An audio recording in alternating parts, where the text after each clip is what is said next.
السلام علیکم ورحمۃ اللہ وبرکاتہ۔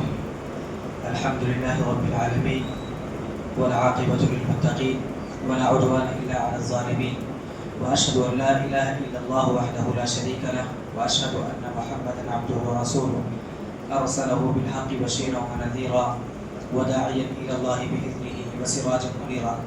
رب اشرح لي صدری ويسر لي امری واحلل عقدۃ من لسانی یفقهوا قولی۔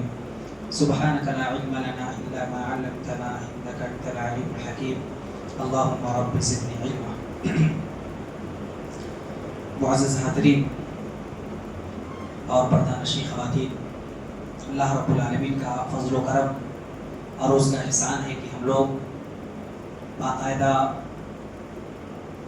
علماء کرام اور سلف صالحین کی کتابوں میں سے کچھ اہم کتابوں کا باقاعدہ پابندی کے ساتھ درس میں شریک ہو رہے ہیں۔ ان میں سے ایک کتاب کشف الشبہات، جو انشاءاللہ العزیز 2 دروس میں یہ کتاب بھی مکمل ہو جائے گی۔ یہ یقیناً اللہ کا فضل ہے، اس کا احسان ہے، اس پر شکر گزاری بھی کرنی چاہیے۔ اور اس طرح کے دروس سے علمی فائدہ زیادہ ہوتا ہے۔ یہی وجہ ہے کہ مدینہ طیبہ اور مکہ مکرمہ اور ریاض وغیرہ میں اس طرح کے دروس کا سیلاب ہے۔ باقاعدہ ہمارے پاس عام طور پر بر صغیر میں، انڈیا، پاکستان اور بنگلہ دیش وغیرہ میں صرف خطابات، تقریر اور جلسے کا عام طور پر رجحان ہے، لیکن باہر آپ دیکھیں تو جلسے جلوس سے زیادہ ان چیزوں پر دھیان دیا جاتا ہے، اور اس سے علمی فائدہ بھی ہوتا ہے۔ جو چیزیں پڑھی جاتی ہیں، جو چیزیں یہاں پر انسان سیکھتا ہے، وہ تادیر وہ چیزیں رہتی، ٹھیک ہے۔ تو انہیں میں سے کشف الشبہات تقریباً اب ختم پہ ہے۔ پچھلے درس میں یہ بتایا گیا تھا کہ شیخ الاسلام محمد بن عبد الوہاب رحمہ اللہ نے باقاعدہ کئی شبہات کا جواب دیا ہے۔ ان میں سے ایک شبہ، ایک ڈاؤٹ یہ ہے آج کے مشرکین کا کہ آپ جو ہمیں مشرک کہتے ہو یا ہمارے عمل کو شرکی عمل کہتے ہو اور کمپیئر کرتے ہو پہلے کے مشرکین سے، تو ہمارا عمل اور ان کا عمل بالکل الگ ہے۔ ہمارا عمل ان کا عمل بالکل الگ ہے، لہٰذا ہمیں مشرک آپ نہیں کہہ سکتے ہو، یا ہمارے عمل کو شرک والا عمل نہیں کہہ سکتے، کیونکہ یہ پہلے کے لوگ جن کو قرآن نے کافر کہا، جن کو قرآن نے مشرک کہا، جن کے عمل کو شرکی عمل کہا، وہ لوگ اللہ کی عبادت نہیں کرتے تھے، یا رسول کو نہیں مانتے تھے، یا اللہ کی شریعت کو تسلیم نہیں کرتے تھے۔ ہم تو نمازیں بھی پڑھتے ہیں، حج بھی کرتے ہیں، روزے بھی رکھتے ہیں، نبی کو نبی مانتے بھی ہیں، اور قرآن کو بھی تسلیم کرتے ہیں، ساری چیزیں کرتے ہیں، اس کے باوجود ہمیں آپ کافر کہتے ہو۔ تو اس کا جواب شیخ الاسلام محمد بن عبد الوہاب رحمہ اللہ اپنی اس کتاب میں 7 طریقوں سے دے رہے ہیں۔ وہ 7 طریقے انشاءاللہ آج کے درس میں پیش کی جائیں گے، 7 چیزیں۔ پہلا پہلو یہ ہے، اس شبہے کا، اس ڈاؤٹ کا جواب دیتے ہوئے شیخ الاسلام محمد بن عبد الوہاب رحمہ اللہ کہتے ہیں کہ دیکھیں، جو شخص بعض حکم کو مانے اور بعض کا انکار کر دے تو وہ منکر ہوتا ہے، وہ کافر ہوتا ہے، اور آج کی پہلی رکعت میں وہ چیز پڑھی گئی۔ اسی طرح سے ان لوگوں نے توحید کا انکار کیا جو تمام رسولوں کے ذریعے آئی۔ ان لوگوں نے، آج کے مشرکین نے کیا کیا؟ توحید ہی کا انکار کر دیا، یعنی صرف اللہ کی عبادت کرنا ہے۔ ان لوگوں نے اللہ کے ساتھ کسی اور کو عبادت میں شریک کیا، جیسے اولیاء ہے، صالحین ہے۔ لہٰذا اسلام میں جس چیز کو جدا کرنا، تقسیم کرنا قابل قبول نہیں، اور اسلام کی سب سے عظیم بات کیا ہے؟ توحید ہے، جو تمام رسولوں کی دعوت تھی۔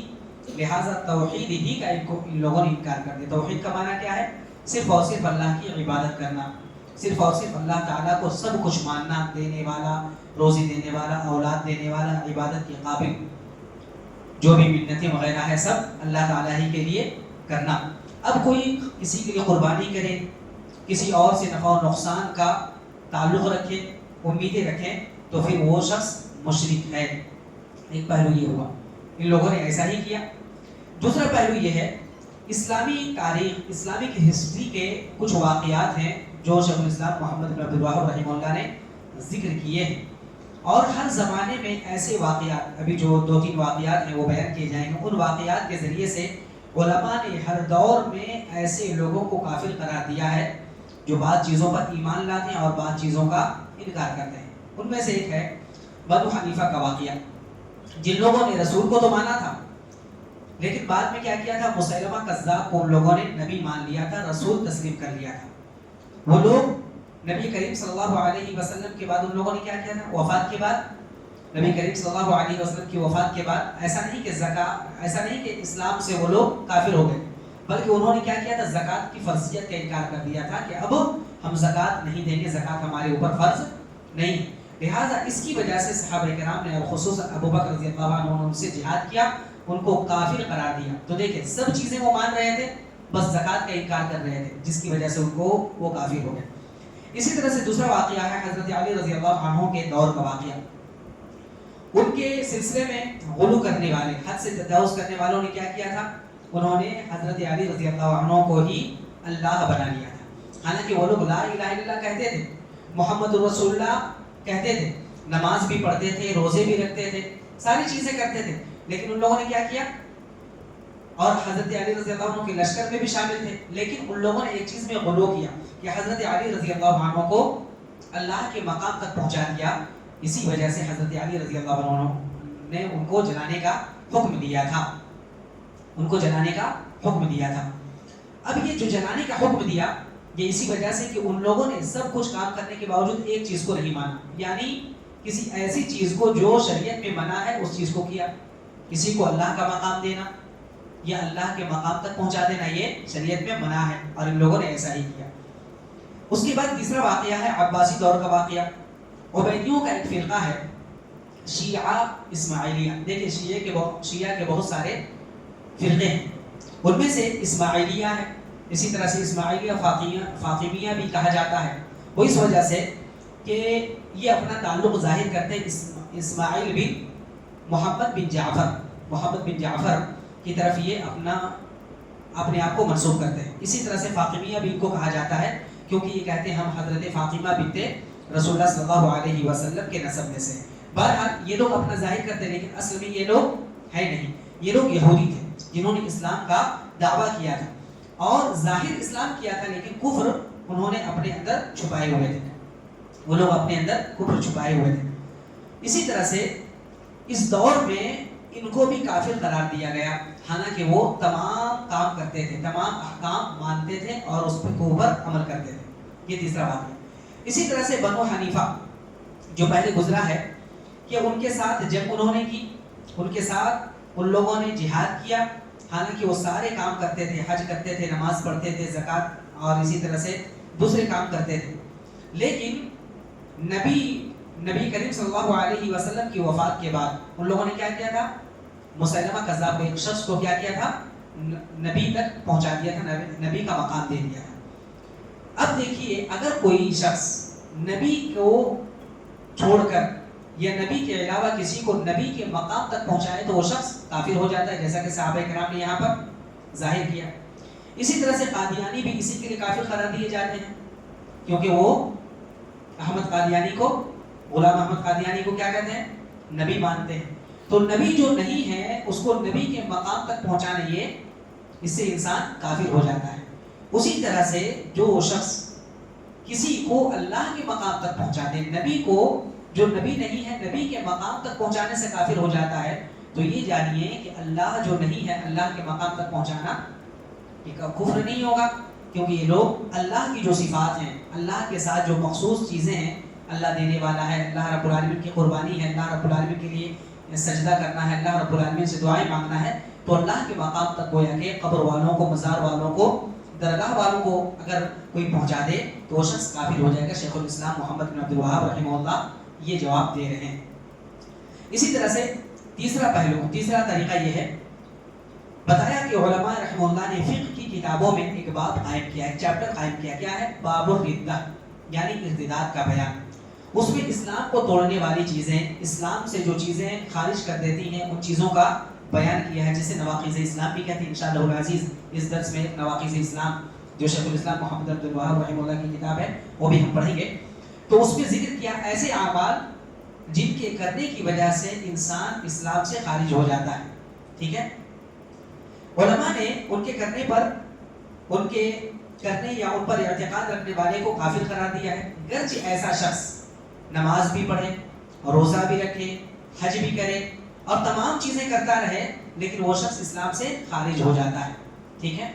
تو اسی طرح سے اگر کوئی شخص نماز پڑھے، جیسا کہ یہ کہتے ہیں، جواب دیتے ہیں ہم نماز بھی پڑھتے ہیں، حج بھی کرتے ہیں، روزے بھی رکھتے ہیں، بس ہم درگاہ پر سجدہ کرتے ہیں، یہ کسی سے ہم دعا مانگتے ہیں، کسی کو اللہ اور اپنے درمیان واسطہ بناتے ہیں، وسیلہ بناتے ہیں، تو اس میں کیا حرج ہے؟ یہ شرک نہیں ہے، جبکہ یہی شرک ہے اور اس سے اسلام سے انسان خارج ہو جاتا ہے. اسی طرح سے چوتھا پہلو یہ ہے کہ اللہ تبارک و تعالیٰ نے کچھ لوگوں کے بارے میں یہ حکم فرمایا، ایسے لوگوں کو کافر قرار دیا کہ جن لوگوں نے اسلام کو باطل کرنے والا عمل کیا، انسان باطل کرنے والا عمل کیا. ان میں سے کیا ہے؟ یحلفون باللہ ما قالوا ولقد قالوا کلمۃ الکفر وکفروا بعد اسلامہم. سورۃ توبہ کی آیت نمبر 74 ہے. کہا کہ وہ اللہ کی قسمیں کھاتے ہیں کہ انہوں نے کچھ نہیں کیا، حالانکہ انہوں نے کفر کا کلمہ کہا ہے، کفر کا کلمہ کہا اور اسلام کے بعد کافر ہو گئے. یعنی ایک کلمے کی وجہ سے کوئی شخص کافر ہو سکتا ہے. یہ جو کہتے ہیں نا کہ ہم یہ کرتے ہیں، کلمہ پڑھتے ہیں، محمد رسول اللہ صلی اللہ علیہ وسلم کو ہم رسول اور نبی مانتے ہیں، اس کے باوجود ہمیں آپ کافر کہتے ہیں، تو جواب یہ دے رہے ہیں ایک کلمے کی وجہ سے اللہ تعالیٰ نے خود فرمایا ہے ایک بات کی وجہ سے، ایک کلمے کی وجہ سے کوئی شخص کافر ہو سکتا ہے. اب آپ جو عمل کر رہے ہو اس عمل کو شریعت میں کفر اور شرک کہا گیا ہے، تو آپ ایک عمل کی وجہ سے بھی کفر اور شرک میں داخل ہو سکتے ہو، گرچہ آپ کچھ بھی کرتے رہیں. اسی طرح سے پانچواں پہلو یہ ہے کہ اللہ تعالیٰ نے کچھ لوگوں کو اس بات پر کافر قرار دیا ہے کہ انہوں نے مذاق کے طور پر کھیل کود کے طور پر کچھ ایسے الفاظ کہہ دیے جو شریعت میں منع ہے.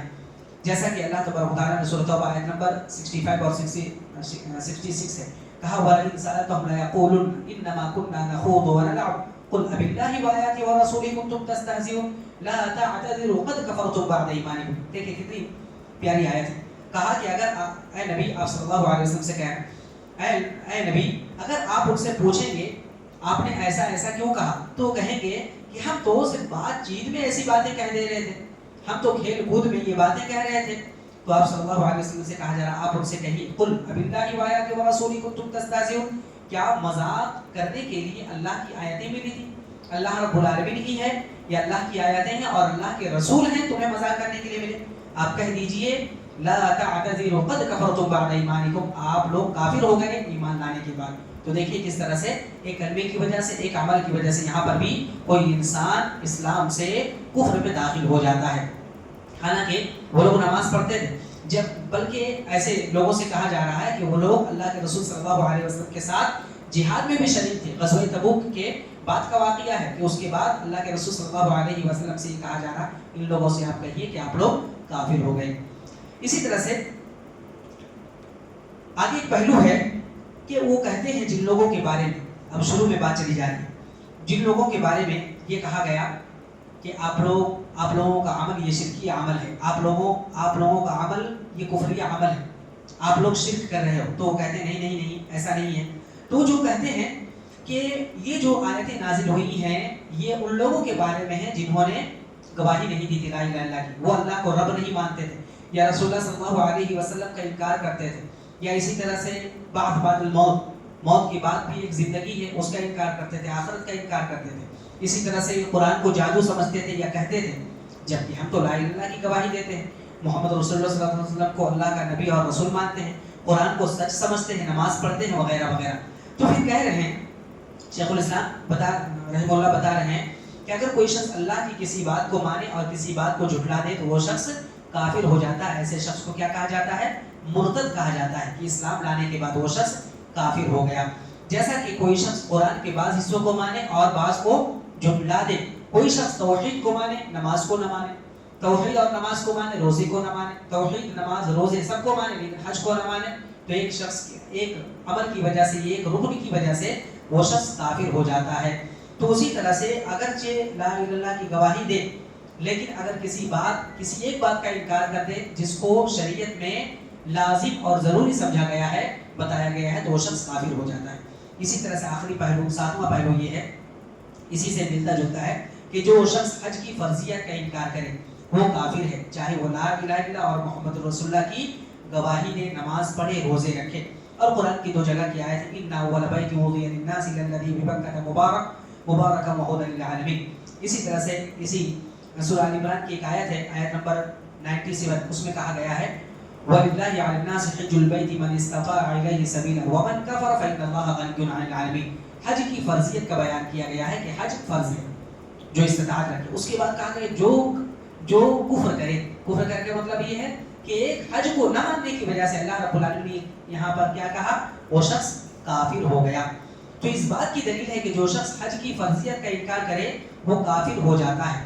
تو جو شخص حج کی فرضیت کا انکار کرے یا صرف روزے کا انکار کرے یا صرف نماز کا انکار کر دے تو وہ شخص کافر ہو جاتا ہے۔ اگر کوئی شخص توحید کا ہی انکار کر دے، توحید کا ہی انکار کر دے، اللہ کے علاوہ کسی اور کے سامنے سجدہ کرے، اللہ کے علاوہ کسی اور سے دعا مانگے، جو تمام اعمال میں سب سے زیادہ اہم ہے توحید، اس کے بعد نماز، روزہ، حج اور دوسرے اعمال ہیں، تو جو شخص مزار پر جا رہا ہے، درگاہوں سے اپنا تعلق جوڑے ہوئے ہیں، یا قبر کے اوپر سجدہ کر رہا ہے، یا مردے سے مانگ رہا ہے، اپنا تعلق اس کے ساتھ مضبوط کیے ہوئے، تو وہ شخص کافر نہیں ہوگا۔ اگر کوئی شخص ان باتوں پر غور و فکر کرے تو وہ سمجھ جائے گا کہ ایسا شخص یقیناً کافر ہوتا ہے۔ اسی طرح سے اور بھی دلیلیں دی گئی ہیں، ان میں سے ایک چیز یہ ہے کہ دیکھیں اللہ رب العالمین نے بیان کیا ہے موسیٰ علیہ السلام کے سلسلے میں۔ موسیٰ علیہ السلام کی قوم نے کیا کہا تھا، اجعل لنا الہا کما لہم آلہہ، اجعل لنا الہا کما لہم آلہہ، کہ ہمارے لیے ایک معبود آپ ہی بنا دیجئے جیسا کہ ان کے لیے دوسروں کے لیے ہے۔ ٹھیک ہے، یہ موسیٰ علیہ السلام نے موسیٰ علیہ السلام کی قوم نے کہا تھا۔ اسی طرح سے صحابہ کرام نے ایک مرتبہ ذات انوات، ایک درخت کا نام ہے، تو وہاں پر اللہ کے رسول صلی اللہ علیہ وسلم سے صحابہ کرام نے عرض کیا، اللہ کے رسول، جس طرح سے لوگ کبھی پتھر، کبھی درخت، کبھی کسی کے پاس ایک اپنا تعلق قائم کیے ہوئے ہیں، معبود بنائے ہوئے ہیں، ہمارے لیے بھی ایک ایسا اس درخت کو ہمارے لیے بھی بنا دیجیے تاکہ ہم اس کے پاس آ کر کے باقاعدہ اپنے معبود کو دیکھ سکیں، اس سے تعلق قائم کر سکیں۔ تو اللہ کے رسول صلی اللہ علیہ وسلم نے یہی کہا تھا کہ تم تو بنی اسرائیلی کی طرح سوال کر رہے ہو، جس طرح سے موسیٰ علیہ السلام سے ان کی قوم نے کہا تھا۔ اب اس سلسلے میں دیکھیے دو شبہات ہیں اس کو لے کر کے، اور اسی وجہ سے بعض لوگ یہ ڈاؤٹ لاتے ہیں، پیش کرتے ہیں کہ دیکھیے موسیٰ علیہ السلام کی قوم جو ان کے ساتھ تھی وہ یہ کہنے کی وجہ سے بھی کافر نہیں ہوئی، وہ لوگ کافر قرار نہیں دیے گئے۔ اسی طرح سے صحابہ کرام نے بھی جب اللہ کے رسول صلی اللہ علیہ وسلم سے مغالبہ کیا تو اللہ کے رسول صلی اللہ علیہ وسلم نے کافر نہیں کہا۔ اب ہمیں کیوں کافر کہا جاتا ہے اور اس قصے کو کیوں پیش کیا جاتا ہے، تو اس کا جواب انشاءاللہ العزیز کئی پہلوؤں سے یہ شیخ الاسلام محمد بن عبد الوہاب رحمہ اللہ دیں گے۔ اور اسی طرح سے ایک انسان اگر کوئی کلمہ ایسا کہے جس سے انسان کافر ہو جاتا ہے تو کافر ہوگا یا نہیں ہوگا، اگر کافر ہوگا تو کس شرط پر ہوگا، اور کافر نہیں ہوگا تو اس کی کیا شرطیں ہیں، انشاءاللہ العزیز ہم اگلے درس میں جانیں گے اس کو اور گہرائی سے، اور مشکل سے 2 دروس ہوں گے، اس کے بعد انشاءاللہ یہ کتاب مکمل ہو جائے گی۔ لہٰذا آپ لوگوں سے گزارش ہے کہ جو شروع سے بنے ہوئے ہیں اس کتاب کے ساتھ، اور کتاب کے دروس شیخ الاسلام محمد بن الوہاب رحمہ اللہ کی کتاب کشف الشبہات آپ پڑھ رہے ہیں، تو دو دروس کے بعد انشاءاللہ العزیز یہ کتاب بھی مکمل ہو جائے گی۔ اس کے بعد آپ کو معلوم ہوگا کہ معاشرے میں جو اعمال ہیں اور جو اعمال انجام دیے جاتے ہیں، اور وہ شرکی اعمال ہم کہتے ہیں لیکن وہ مانتے نہیں ہیں، اب ہمارے لیے کم از کم اطمینان کی بات ہوگی کہ ہاں وہ شرکی اعمال ہیں، اور کہیں نہ کہیں ہم ایسے لوگ جو گمراہ ہو چکے ہیں یا گمراہی کے راستے پر چل رہے ہیں اور ان کے دل و دماغ میں کچھ ڈاٹس ہیں، ان ڈاٹس کو ہم انشاءاللہ العزیز ریموو کر سکتے ہیں، دور کر سکتے ہیں یہ کتاب مکمل کرنے کے بعد۔ اتنا ہمارے پاس انشاءاللہ العزیز اتنا ملکہ اور اتنی مہارت ہو جائے گی۔ اللہ تبارک و تعالیٰ سے دعا ہے کہ رب کریم ہم تمام لوگوں کو دین علم اخلاص اللہیت کے ساتھ حاصل کرنے کے ساتھ ساتھ معاشرے میں جو برائیاں ہیں، جو گمراہیاں ہیں، ان کو دور کرنے کے لیے اپنا حصہ ضرور دینے کی توفیق عطا فرمائیں، آمین یا رب العالمین۔ سبحانک اللہم و بحمدک، اشہد ان لا الہ الا انت، استغفرک و اتوب الیک، وصلی اللہ علی النبی الکریم۔ السلام علیکم و رحمۃ اللہ وبرکاتہ۔